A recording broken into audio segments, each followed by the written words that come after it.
গল্পের নাম স্থিমিত প্রেম। গল্পটি লিখেছেন Shreela Acharya. You are fired mister Banerjee. ঠিক আছে স্যার, কোনো ব্যাপার নয়। সততার জন্য যদি চাকরি খোয়াতে হয় তাহলে তাই হোক, আমার তাতে কোনো দুঃখ নেই। আর এত বছর বাদে এই চাকরিতে আর নতুন কি আছে? একটাই বিষয়, প্রভিডেন্ট ফান্ড গ্র্যাচুইটি টাকা পয়সাগুলো আর হয়তো পাবো না। আর ওই টাকা আমার আর কী কাজে লাগবে বলুন? বউ তো কোনকালে ডিভোর্স দিয়ে চলে গেছে, একটা বাচ্চা কাচ্চাও হলো না। যা জমিয়েছি তাতে আমার শেষ বয়সটা বেশ ভালোভাবেই কেটে যাবে। ব্যানার্জি, খুব ভুল করলে। এই কাজটা ঠিকঠাকভাবে করতে পারলে তোমার অ্যাকাউন্টে কত টাকা ঢুকতো তোমার কোনো আইডিয়া নেই। স্যার, এতগুলো বছর তো এত ধরনের কাজ করলাম, আজ আর হলো না। সরি, হলো না বলাটা ভুল। বয়সটা এতটাও বাড়েনি যে এখনই বাতিলের খাতায় চলে যাব। শারীরিক সক্ষমতা সব ঠিকঠাকই আছে, কিন্তু তাই বলে ওই বাচ্চা মেয়েটার সাথে পারলাম না স্যার। এই 50 বছর বয়সে এসে 25-এরও কম একটা মেয়ের সাথে। তুমি জানো মেয়েটা কতটা ব্রিলিয়ান্ট? তার উপর রাইভাল কোম্পানির সিইও। এইটুকু টাইমের বদলে লেটেস্ট গভর্নমেন্ট প্রজেক্টটা আমরা পেয়ে যেতাম। তা যখন আর পাননি, আর কি করা যাবে? ব্যানার্জি, এত সহজে ছাড়ার মানুষ আমি নই। তবে তুমি আমার কথায় রাজি না হয়ে নিজের জীবনের মুশকিল নিজেই বাড়ালে। ঠিক আছে স্যার, আমি এবার আসি। একটু খোলা হাওয়া খাই এবার। সেই 22 বছর বয়সে এই কোম্পানিতে জয়েন, কম দিন তো হলো না। এবার ছুটি কাটাই। আসি স্যার। নিজের ল্যাপটপ আর ব্যাগটা নিয়ে নিজের কেবিন থেকে বের হয় নির্জন ব্যানার্জি। দীর্ঘ 28 বছর টানা একটা কোম্পানিতে চাকরি করতে গিয়ে অফিসটাও একটা বাড়ির মতন হয়ে গেছে। এখান থেকে এইভাবে বেরোতে খুব কষ্ট হচ্ছে। কিন্তু আজ নির্জন ব্যানার্জির আত্মসম্মানের প্রশ্ন বিশাল বড় আকার ধারণ করেছে। নিজেকে আর বিকিয়ে দিতে পারল না। তারই ফল চাকরিটা গেল। অফিসের অন্যান্যরা একটু মুখ চাওয়াচাওয়ি করছে ঠিকই, কিন্তু তাই বলে মুখের উপর কিছু জিজ্ঞেস করার সাহস নেই। আফটার অল নির্জন ব্যানার্জি কোম্পানির অনেক পুরনো এমপ্লয়ি। নির্জন দেখলো অশোকদা এগিয়ে আসছে। এরপর কি করবি? অন্য কোনো চেষ্টা করেছিস? দূর অশোকদা, কি যে বলো! এই বয়সে আর নতুন চাকরির কোনো ইচ্ছে বা অবকাশ নেই। জানোই তো, রামকৃষ্ণদেবের দীক্ষা নিয়েছি কিছুদিন আগেই। যদি ঠাকুর ডাকে তার কাছেই শেষ জীবনটা কাটিয়ে দেব। রুক্মিণীর খবর কিছু রাখিস? সে তার প্রেমিকের কাছে যাওয়ার জন্য কোনকালে আমায় ডিভোর্স দিয়ে দিল। আজ ওর কথা আর মনে পড়ে না। দেখো, কোম্পানির জন্য অনেক করেছি, আর পারলাম না। একদিন ছুটির পরে আমার ফ্ল্যাটে এসো, জমিয়ে আড্ডা দেব। নির্জন অফিসের গেট পেরিয়ে রাস্তায় নামে। এতদিন অফিসের সব থেকে দামি গাড়িতে যাতায়াত করতো সে। আজ আর সেটা হবে না। নিজের একটা ছোট গাড়ি আছে, সেটারও তেল খরচ কোম্পানিই দিত। আজ থেকে সেটাও বন্ধ। সামনে একটা নো রিফিউজাল ট্যাক্সি দাঁড়িয়েছিল। উঠতে ইচ্ছে করলো না, হাঁটতে শুরু করলো। মনে পড়ছে আজ থেকে 22 বছর আগের কথা। ইঞ্জিনিয়ারিং শেষ করে সবেমাত্র এই কোম্পানিতে জয়েন করেছে। রোজ বিকেলে অফিসের সামনে রাস্তার খাবারের স্টলে চা খেতে এলে দেখতো একদল সুন্দরী সদ্য কলেজ শেষ করে বাড়ি ফিরছে। সেই দলেই প্রথম রুক্মিণীকে দেখা। মাঝারি হাইট, ফর্সা। রোজ রুক্মিণী ওখান দিয়ে গেলে নির্জন শুধু ওকেই দেখার জন্য পরিমরি ছুটে চা খেতে নামতো। কলেজ লাইফে মালিনীর সাথে প্রেম পর্ব বেশ ভালোই চলেছিল, কিন্তু যা হয়, নির্জনের বাড়ির অবস্থা সামান্য মধ্যবিত্ত। আর তুহিনের বাবা তখন ব্যাংকের ক্যাশ অফিসার। তুহিনও ক্যাম্পাসিংয়ে ভালো চাকরি পেয়ে গেল, তাই মালিনীও তুহিনকেই বেছে নিল। যাওয়ার আগে বলেছিল, দেখ নির্জন, সবে একটা ভালো চাকরি পেয়েছিস, তোর উপর পুরো সংসারের দায়িত্ব। তোকে কত কিছু করতে হবে। আমি এত অ্যাডজাস্ট করে চলতে পারবো না। তুহিনকে আমার বাড়ি থেকেও খুব পছন্দ। ভালো থাকিস রে। নির্জন আটকায়নি মালিনীকে, কারণ চাকরি পেয়ে নির্জনের অনেক দায়িত্ব। মালিনীকে এখনই সর্বসুখ দেওয়া বেশ কষ্টকর। বাবার পৈতৃক বাড়ি, সেটা সারাতে যা টাকা লাগবে তাতে একটা দুটো কামরার ফ্ল্যাট হয়ে যাবে। মালিনী এই মুহূর্তে এই খসে যাওয়া বাড়িতে থাকতেও পারবে না। মালিনী আর তুহিনের রিসেন্ট বিয়ে হয়েছে, ইনভাইটেশন পেয়েছিল নির্জন, কিন্তু যায়নি। নির্জনও এই সবেমাত্র একটা 650 স্কোয়ার ফিটের একটা ফ্ল্যাট কিনেছে। রুক্মিণী রোজ যাওয়ার সময় নির্জনকে লক্ষ্য করত। একদিন দুপুরে নির্জন একটু আগে ছুটি নিয়ে বেরিয়ে বাস স্ট্যান্ডে দাঁড়াতে দেখে রুক্মিণী আসছে। নির্জন নিজেই কথা বলার চেষ্টা করে। এই ভর দুপুরে এদিকে বাস পাওয়া খুব মুশকিল। সেই আর উপায়ও তো নেই। সামনের শাটেলটা মনে হয় যাবে। যাবেন কি? রোজ চোখে চোখে কথা হওয়া মানুষ দুটো সামনে এসে কথা বলতে কোনো জড়তা ছিল না সেদিন। রুক্মিণী একটু ইতস্তত বোধ করছিল। শাটেল তো অনেক ভাড়া নেবে। একটা কলেজ পড়ুয়া মেয়ের কাছে সেই সময় শাটেল ভাড়া একটু অস্বস্তিকর বটে। চলুন, আমি তো আছি। ট্যাক্সিতে বসে কথা শুরু হয়। আজ এই দুপুরে কলেজে কি তাড়াতাড়ি ছুটি হলো? না না, প্র্যাকটিক্যালের ম্যাডাম আজ আসেননি, তাই আর ক্লাস নেই। আর আজ সন্ধেবেলা বাড়ি থেকে আমরা বেড়াতে যাচ্ছি, তাই আমি বেরিয়ে পড়লাম। বাহ, কোথায় যাচ্ছেন? পুরী। এই তো সন্ধেতে জগন্নাথে যাব। আজ তো আমরাও বন্ধুরা মিলে পুরী যাচ্ছি। তা কোন হোটেলে থাকা হবে? তা বলতে পারবো না, তবে শুনেছি স্বর্গদ্বারের কাছেই। যদি কপাল ভালো থাকে তো দেখা হবে। আমিও এই জন্যই আজ হাফডেতে বেরিয়ে গেলাম। রুক্মিণী আর নির্জন হাওড়া স্টেশনে নেমে দুজন দুজনকে বিদায় জানায়। নির্জন আজও রাস্তায় ট্যাক্সি দেখছে, তবে এখন ওলা উবেরের যুগ। মোবাইলে টাচ করলেই ট্যাক্সি বুক হয়ে যায়। আর এখন তো ট্যাক্সি বলাটা সেই বুড়োটে হয়ে গেছে, এখন বলতে হয় ক্যাব। রাস্তায় হাঁটতে হাঁটতে সামনে চায়ের দোকানটায় চা খায় 1 কাপ। এই চায়ের দোকানটা আজও আছে, শুধু দোকানদার বুড়ো হয়েছে।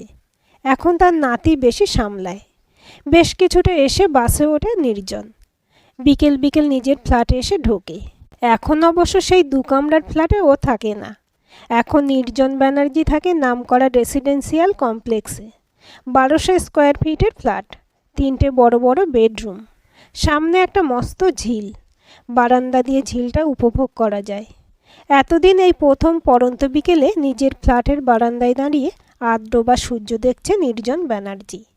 এতদিন রাত 11টার আগে ফিরত না। বিকেলটা এত সুন্দর দেখতে লাগে জানাই ছিল না নির্জনের। রুক্মিণী অনেকবার বলতো একদিন একটু সময় করে আগে ফিরবে। তখন শুধু নিজের কেরিয়ার নিয়ে ব্যস্ত ছিল নির্জন ব্যানার্জি। রুক্মিণীর গায়ের গন্ধটা খুব ভালো লাগতো নির্জনের। আজ সব থেকে বেশি মনে পড়ছে রুক্মিণীর কথা। শুধু মনে হচ্ছে রুক্মিণীর নরম বুকে মুখটা গুঁজে চুপ করে চোখ বন্ধ করে শুয়ে থাকতে। রুক্মিণীর একটা ফোন নম্বর ছিল। ফোনটা হাতে নিয়ে একবার ভাবে ডায়াল করবে, তারপর ভাবে না থাক, হয়তো সে অন্য কারোর সাথে ব্যস্ত। তো রুক্মিণীকে কি একটা সুযোগ দেওয়া যেত না?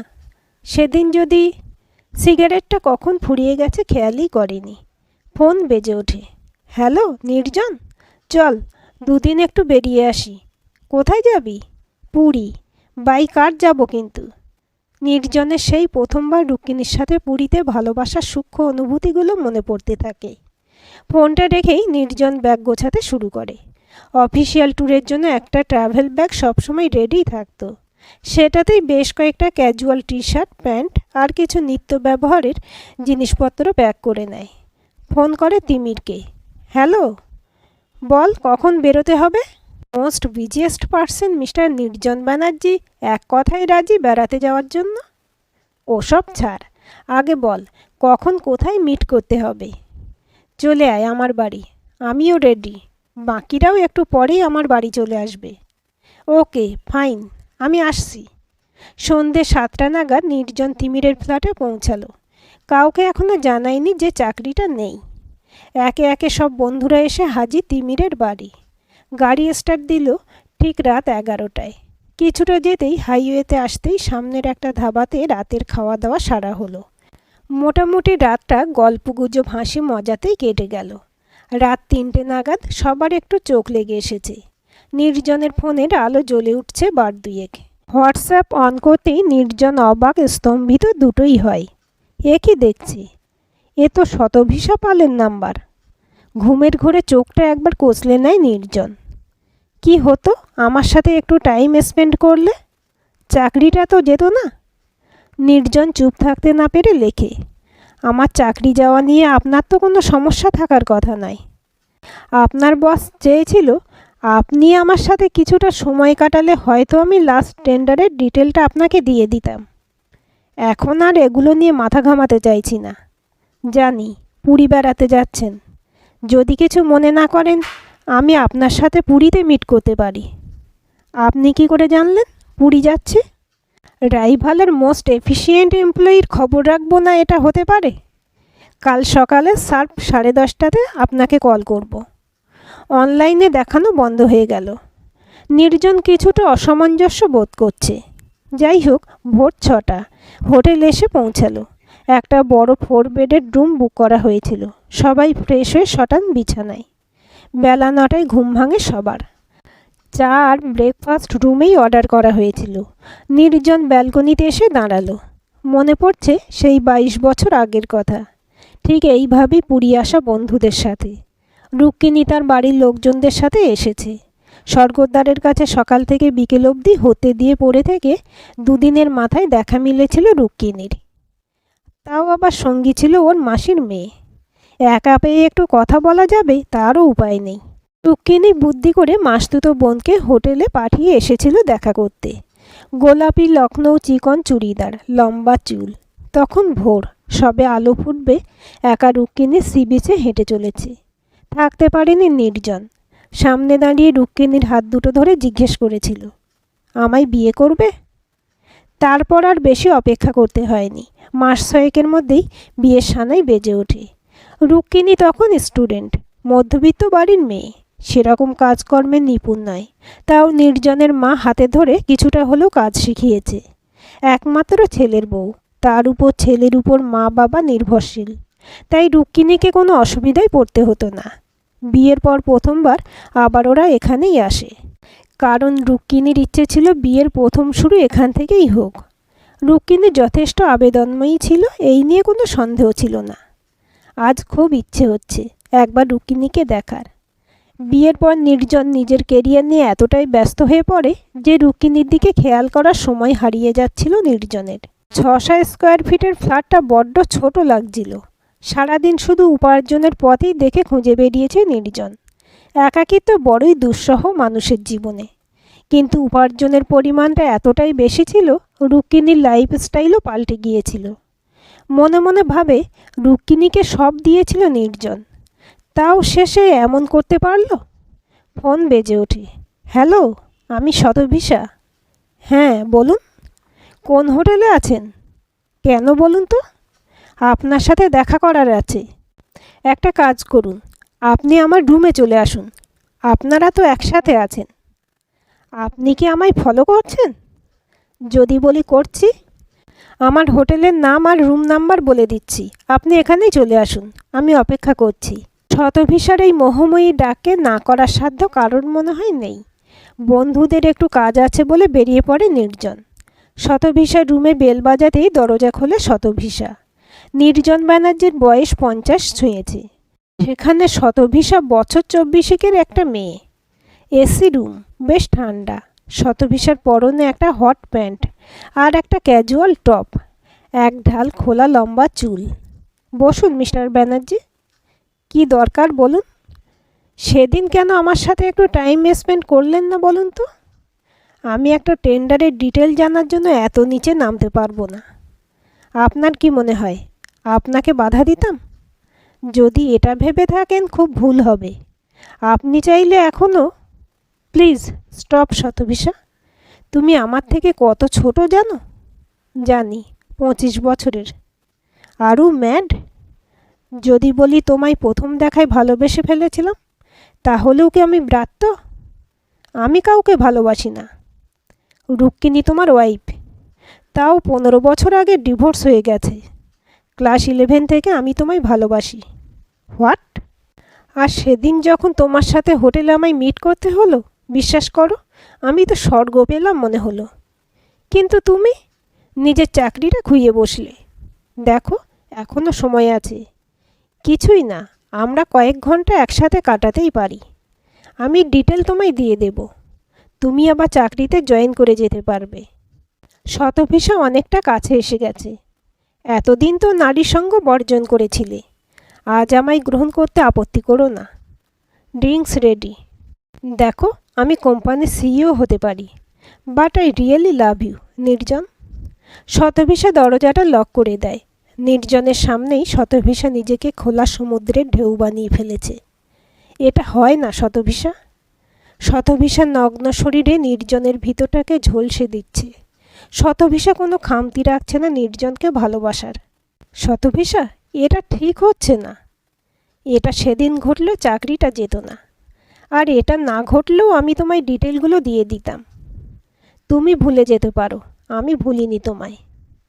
তুমি কে শতভিসা? 9 বছর আগে নৈনিতাল বেড়াতে গিয়ে তোমার সাথে একটা পরিবারের পরিচয় হয়েছিল। নৈনিতাল বেড়াতে যাওয়ার দিনগুলো তোমার মনে পড়ে? আমি, আমার মা, বাপি গিয়েছিলাম। তুমি একটা অফিস ট্যুরে গিয়েছিলে সেখানে। তোমার ওই হাইট, ওই পার্সোনালিটি, আর তোমায় দেখতে তো নো ডাউট হ্যান্ডসাম। এক দেখাতেই প্রেমে পড়ে যাই। ওখান থেকে ফেরার পর অনেক খোঁজার চেষ্টা করেছিলাম। আমার একটা অর্কুট অ্যাকাউন্ট ছিল, সেখানেও অনেকবার সার্চ করেছি, পাইনি খুঁজে। তারপর দিন গেছে, পড়াশোনা, কেরিয়ার সব মিলিয়ে তোমায় ভুলতে বসেছিলাম। কিন্তু কপালে দেখা হওয়াটা ছিলই, সেই জন্যই তো তোমায় ওইভাবে দেখা হয়েছিল। তোমার বস আমার হায়ার করতে চেয়েছিল।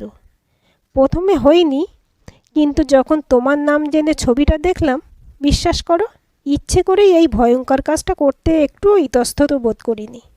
জানি তোমার ডিটেল দিয়ে দিলে আমার চাকরিটা চলে যাবে, তাও শুধু নির্জন ব্যানার্জির জন্য সেই রিস্ক নিতে আমি রাজি হয়ে গিয়েছিলাম। সব বুঝলাম শতভিসা, কিন্তু আমি যে রুক্মিণীকে ছাড়া আর কাউকে কোনো দিন ভালোবাসিনি। তোমার তো ডিভোর্স হয়ে গেছে, হলেও আমি ওর জায়গাটা আর কাউকে কোনো দিনই দিতে পারবো না। আমি তোমায় ভালোবাসি। তুমি আমার থেকে কত ছোট, তোমার বয়স কম, সামনে কত ভালো অপরচুনিটি পাবে। সেই সব ছেড়ে আমার মতন একটা আধবুড়ো লোক যার চাকরি চলে গেছে, তার জন্য বেকার সময় নষ্ট করে কী লাভ? আমার জীবনে এখন প্রেম, ভালোবাসা এগুলোর কোনো ম্যাটার করে না। বয়সটাই ফ্যাক্টর? কেন, আমি কি সুন্দরী নই? নাকি আমি তোমায় স্যাটিসফাই করতে পারবো না? ছি ছি, এ কি বলছো? তুমি আমার সন্তান তুল্য। আজ আমার আর রুক্মিণীর কোনো সন্তান থাকলে সে হয়তো তোমার মতনই হতো। যাকে এত ভালোবাসো তাকে চলে যেতে দিলে কেন? কী এমন ঘটেছিল? সে অনেক বড় গল্প। নির্জন ব্যানার্জি তখন কেরিয়ারের পিক পয়েন্টে, প্রমোশনের নেশা মাথায় চেপে। মধ্যবিত্ত মানসিকতা তখন আর নেই। দামি গাড়ি, দামি ফ্ল্যাট তখন লক্ষ্য। লাইফস্টাইলটাকেও খুব বেশি দামি বলতে পারো। ক্রমশ আমি টাকার পিছনে দৌড়তে শুরু করেছি। রুক্মিণীর পড়াশোনা শেষ, মন দিয়ে সংসার করছে। শুধু আমারই সময় হয় না, সারাদিন শুধু কাজ, অফিস ট্যুর। রুক্মিণী আর আমার সম্পর্কটা যেন শুধুমাত্র সূক্ষ্ম সুতোয় বাঁধা ছিল। রুক্মিণী চাইতো একটা সন্তান আসুক, বাচ্চা কাচ্চা তো হতেই পারত। আমাদের মধ্যে শারীরিক সম্পর্ক, যাকে তোমরা এখন বলো সেক্সুয়াল রিলেশন, সেটাও কতটা ঘটতো মনে পড়ে না। রাত 12টায় ফিরতাম। রুক্মিণী অপেক্ষা করতে করতে কখন ঘুমিয়েই পড়তো। একদিন আবিষ্কার করলাম রুক্মিণী ব্যস্ত। ব্যস্ততা তার কলেজমেট অমিতের সাথে। একদিন তাড়াতাড়ি অফিস থেকে ফিরে দেখলাম অমিত এসেছে। জানতাম ওরা ভালো বন্ধু। অমিত একটা সামান্য চাকরি করত, বলতে পারো আমার তুলনায় কম দামি চাকরি। বুঝলাম রুক্মিণী ভালো আছে। নিজের দোষ ছিল বলেই ওদের বন্ধুত্বের মাঝে ঢুকতে চায়নি।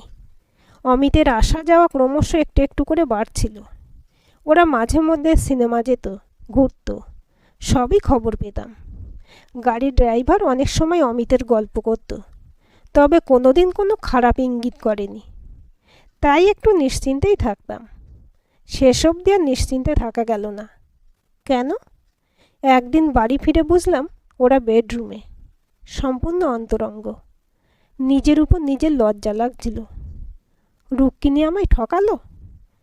তখন নির্জন ব্যানার্জির স্ট্যাটাস, পজিশন, আর আমার বউ অন্য লোকের সাথে আমারই বেডরুমে। আসলে ভুলটা আমারই ছিল। নিজেকে নিয়ে চিন্তা করতে গিয়ে রুক্মিণীও যে একটা মানুষ সেটা ভুলে গিয়েছিলাম। ওরও চাওয়া পাওয়া আছে।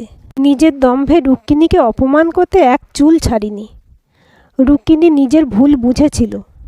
আজ বুঝি আগুনের পাশে ঘি থাকলে গলবেই। কথাটা কতটা সত্য।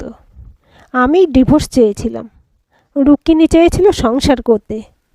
বড্ড একরোখা ছিলাম, ডিভোর্স হলো। পরে জেনেছিলাম রুক্মিণী অমিতের সাথেই থাকে, আর ওদের মধ্যে নাক গলাতে যায়নি। রুক্মিণীর কোনো দোষ ছিল না, ভুল তো চিরকাল আমিই করেছি। প্লিজ শতভিসা, তোমার মতন মেয়ে আমায় ভালোবাসার ভুল করো না। আমি ভালোবাসতে পারি না। রুক্মিণী কোথায় থাকে জানো? অমিতের একটা ফ্ল্যাট ছিল নর্থ ক্যালকাটার দিকে, সেখানেই থাকতো শুনেছিলাম। তারপর আর জানি না। আমায় ঠিকানাটা বলতে পারবে? কেন, তোমার কি দরকার? রুক্মিণীকে দেখব, যাকে তুমি এত ভালোবাসো। যতই তুমি আমার থেকে বয়সে অনেক বড় হও, আমি তোমাকেই ভালোবাসি। আচ্ছা, ওরা কি বিয়ে করেছে? জানি না, বোধহয় করেছে। তবে আমায় ভালোবাসার কথা মাথা থেকে বের করো। সেটা তো আমার ব্যাপার। আমি কাকে ভালোবাসবো সেটা আমি ঠিক করব। আর এখান থেকে ফিরে গিয়ে চাকরিটাতে জয়েন করো। তোমায় ডিটেলগুলো মেল করে দিয়েছি, তোমার বসকে ফোনে জানিয়ে দিয়েছি। শুধু তোমার জন্য বাধ্য হয়ে এত দূরে আসা। কলকাতাতে একসাথে মিট করলে জানাজানি হয়ে যেত। যতই হোক, তুমি আমার রাইভাল। তুমি খুব সুন্দর কথা বলো তো। ওকে, এবার তোমার বন্ধুদের কাছে যাও, আর কাউকে কিছু জানিও না প্লিজ। তুমি একা এখানে থাকবে?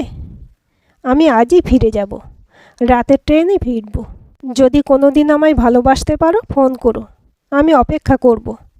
আমি আসছি, বাই, টেক কেয়ার। পুরীর সমুদ্রের ঢেউগুলোকে আজ ভীষণ বিচিত্র লাগছে।